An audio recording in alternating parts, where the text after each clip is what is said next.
बोल गोदारंगमन्नार भगवान की हैप्पी पोंगल।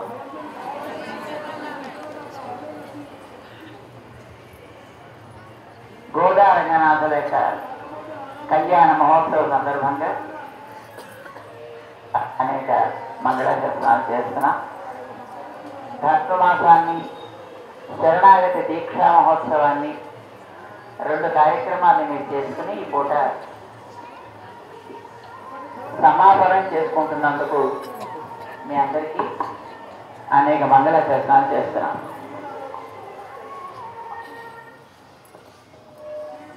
ఎన్నో కళ్యాణోత్సవాలు చేస్తుంటాము. సీతారామ కళ్యాణం చేస్తారు, కానీ ఇతర కళ్యాణాలకి మన గోదా రంగనాథుల కళ్యాణానికి ఒక వైలక్షణ్యం ఉంది. శ్రీనివాసుడు కళ్యాణం చేస్తారనుకోండి, దాంట్లో స్వామికి వైభవం. సీతారామ కళ్యాణం చేస్తారనుకోండి, స్వామికి వైభవం. కానీ గోదా రంగనాథుల కళ్యాణంలో మా అమ్మకి వైభవం ఎక్కువ, మా గోదాదేవికి వైభవం ఎక్కువ. ఎందుకని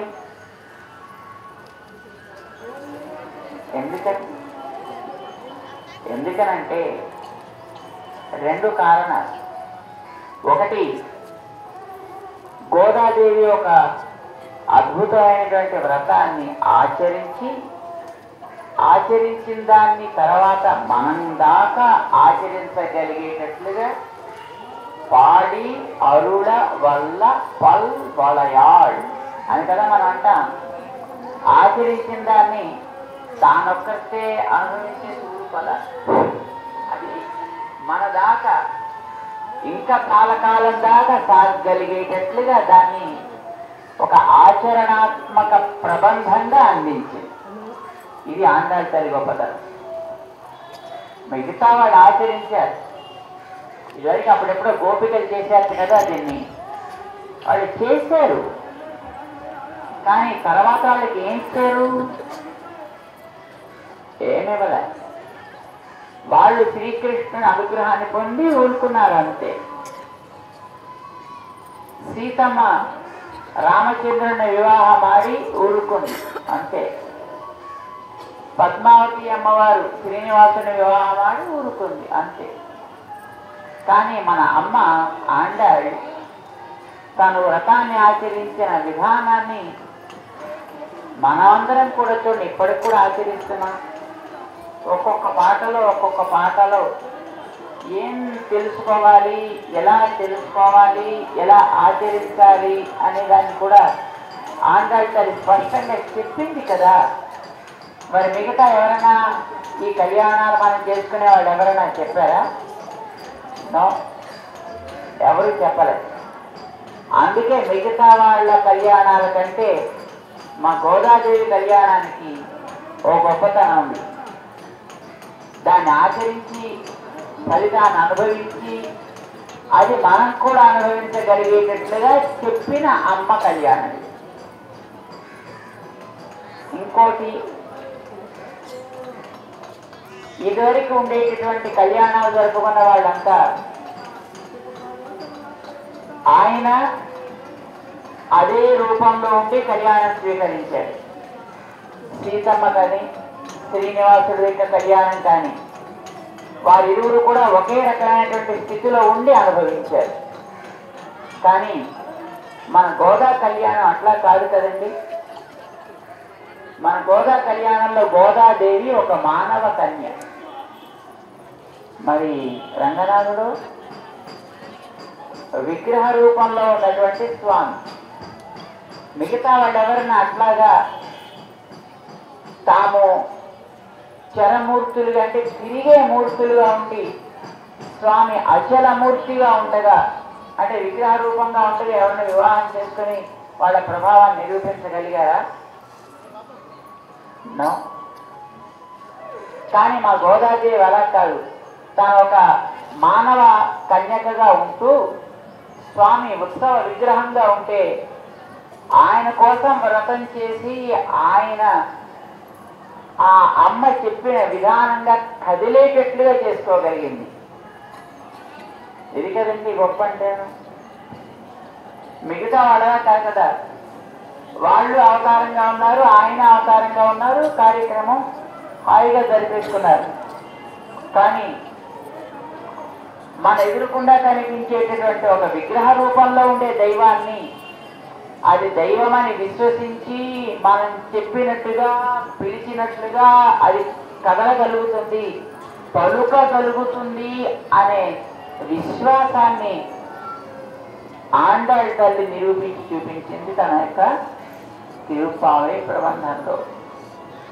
ఉలగినిల్ తోற்றமாய் నింద సుడరే తుయిలెరాయ్ అంది ఏత్త కలంగల్ అనేటటువంటి పాసురంలో.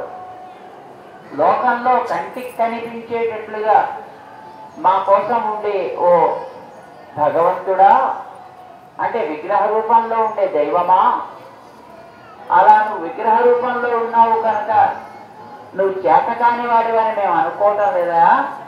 చూడరే, ఆ విగ్రహ రూపంలో కూడా నీ ప్రభావం అనుపమానము, అసమానము. అలాగా నువ్వు ప్రభావం కలిగినటువంటి మహనీయుడివే అయి ఉంటావు అని నేను విశ్వసిస్తున్నాను. అయితే నువ్వు కదలాలే, నువ్వు అలా ఉంటే కదా. మన ఆండాళ్ తల్లి 3 పనులు చేసిందని కదని చెప్పారు. మొదటిది కృష్ణం ఉద్బోధ్య, కృష్ణం అధ్యాపయంతి, కృష్ణం బలాకృత్య భుంక్తే. 3 పనులు చేసింది మన ఆండాళ్ తల్లి. ఆయన ఏదో మత్తెక్కిన వాళ్ళలాగా ఏమీ కదలకుండా ఉలకకుండా పలకకుండా అలాగ పడుక్కుని ఉంటే ఆయన్ని లే అని లేదు. రెండవది అధ్యాపయంతి, చిన్నపిల్లాడికి ఓ టీచర్ గారు బెత్తం పట్టుకుని ఆలు రాయించి పాఠాలు నేర్పినట్టుగా మనందరి గురించి, మనని బాగు చేసే విధానం గురించి, మనం తెలుసుకోవలసినటువంటి విషయాలని మనకి ఎట్లా ఆయన తెలిసేటట్లు చేయాలో ఆవిడ ట్రైనింగ్ ఇచ్చింది. ఆయన బోధదేవి అందరికీ కూడా ట్రైనింగ్ ఇచ్చేవాడు. Is a trainer. ఆ తల్లి మహానుభావులైన పెద్దలకి, ఎదురైనటువంటి మహనీయులకి కూడా నరక నేర్పగలిగినది. అందుకే ఆమె హంసలకి కూడా నరక నేర్పింది. అన్నవయల్ పుదువై ఆండాళ్ అంటారు కదా, అంటే హంసలు సంచరించే విల్లి పుత్తూరు ఆండాళ్ అంటారు. అక్కడ హంసలు ఎందుకు చేరాయి? ఆవిడ దగ్గర నరకలు నేర్చుకోవడానికి. ఆవిడ దగ్గర ట్రైనింగ్ స్కూల్ అనమాట అండి, ట్రైనింగ్ కాలేజ్. అక్కడ అందరికీ, హంసలందరికీ కూడా అక్కడ ట్రైనింగ్ ఇస్తుంది ఆవిడ. కోకిళ్ళందరికీ కూడా కూత ట్రైనింగ్ ఇస్తుంది ఆవిడ. ఇది మన అమ్మ చేసే పని. మహానుభావులైనటువంటి పెద్దలందరూ కూడా మన ఆండాళ్ తల్లి దగ్గర నరక నేర్చుకున్నారు. హంసలంటే మామూలు హంసలు కాదండి. ఎందుకంటే ఇప్పుడు ఎక్కడున్నాయండి హంసలు? మీరు ఎక్కడ చూశారు హంసల్ని? మనం కాకుల్ని చూస్తాం తప్ప. ఏదో ఇదివరకు రోజుల్లో పిచ్చుకలు చూసేవాళ్ళం, ఇప్పుడు పిచ్చుకలు కూడా కనిపించడం మానేసి కాకులు అయితే మాత్రం ఇంకా కనిపిస్తున్నాయి. మరి హంసలు ఎవరికైనా కనిపించాయి ఎప్పుడైనా? కానీ కొన్ని హంసలు మనకు కనిపిస్తాయి, పరమహంసలు కనిపిస్తాయి. ఈ పరమహంసలు లోకంలో సంచరిస్తూ ఉంటాయి. భగవద్ రామానుజుల వారి యొక్క క్రమాన్ని లోకానికి అందించడం కోసం ఉదారంగా వారు లోకానికి చెప్పినటువంటి, మన అందరము భగవంతుని యందు శ్రద్ధతో భగవన్ మార్గములో సంచరించాలని చెప్పిన రామానుజులు వారి యొక్క మార్గ అనుగాములైనటువంటి పరమహంసలు ఉంటారు కదా, వాళ్ళందరికీ నడక నేర్పుతూ ఉంటుంది మా అమ్మ. ఇది మన ఆండాళ్ తల్లి గొప్పతనం. భగవంతుని పాడేటటువంటి మహానుభావులు ఉంటారు, మన ఆళ్వారు లాంటి వాళ్ళు. అలాంటి వాళ్ళందరికీ మన ఆండాళ్ళ తల్లి పాట పాడి తను నేర్పింది. ఆవిడ పాడినటువంటి పాటలనే తర్వాత విని అంతా నేర్చుకుని పాడుతున్నారు. మనని కూడా అది పాడాలి అని మన అమ్మ చెప్పిందన్నమాట. ఇది పాట నేర్పేది, నడక నేర్పేది. అంతేకాదు స్వామిని విగ్రహ రూపంలో ఆయన ఉన్న ఆయనని నిర్బంధించి బంధించి ఆయన పొందింది. ఇది మన అమ్మ చేసిన పని. అందుకే ఎక్కడో శ్రీవిల్లిపుత్తూరులో ఆండాళ్ళు ఉండి శ్రీరంగ క్షేత్రంలో స్వామి ఉంటే అమ్మ చేసిన వ్రతానికి స్వామి స్పందించి ఆలయంలో విగ్రహ రూపంలో ఉండే స్వామి తన అర్చకులని ప్రేరేపించి మీరు అమ్మని అక్కడి నుంచి తీసుకుని రండి అని శ్రీవిల్లిపుత్తూరుకి తన పరివారాన్ని కూడా పంపించి వాళ్ళ ద్వారా అమ్మని పిలిపించుకుని అప్పుడు విగ్రహంలో స్వామికి వివాహం జరిగింది. అంతటినీ కూడా చిత్ర వీధి అంటారు.